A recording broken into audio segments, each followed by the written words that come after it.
എനിക്കൊന്നും ചെയ്യാനില്ല, എനിക്കൊന്നും വാങ്ങാനില്ല എന്നൊക്കെ നമുക്ക് ഇംഗ്ലീഷിൽ പറഞ്ഞ് പഠിക്കാം ഇന്ന്.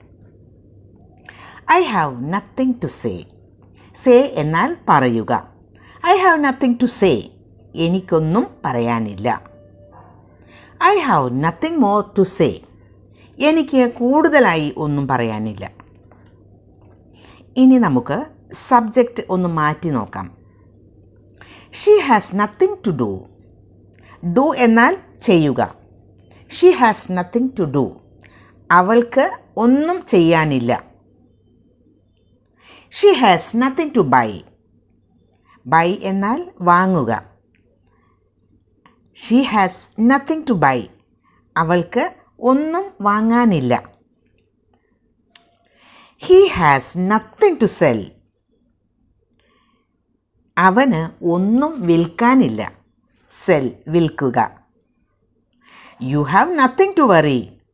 നിങ്ങൾക്ക് ഒന്നും വിഷമിക്കാനില്ല. We have nothing else to drink. നമുക്ക് വേറൊന്നും കുടിക്കാനില്ല. അപ്പോൾ ഇത്തരം സെൻറ്റൻസസ് ഉണ്ടാക്കാനും പ്രാക്ടീസ് ചെയ്യാനും പറ്റില്ലേ? ഉപയോഗിക്കേണ്ട structure subject plus has or have plus nothing two plus base form of the verb. Has ആണോ ഹാവ് ആണോ ഉപയോഗിക്കേണ്ടത് എന്ന് തീരുമാനിക്കേണ്ടത് സബ്ജക്റ്റ് അനുസരിച്ചിട്ടാണ്. ഐ ആണ് സബ്ജക്റ്റ് എങ്കിൽ ഐ ഹാവ്. യു ആണ് സബ്ജക്റ്റ് എങ്കിൽ യു ഹാവ്. അതുപോലെ they have, we have, she has, he has അങ്ങനെ ഉപയോഗിക്കുക.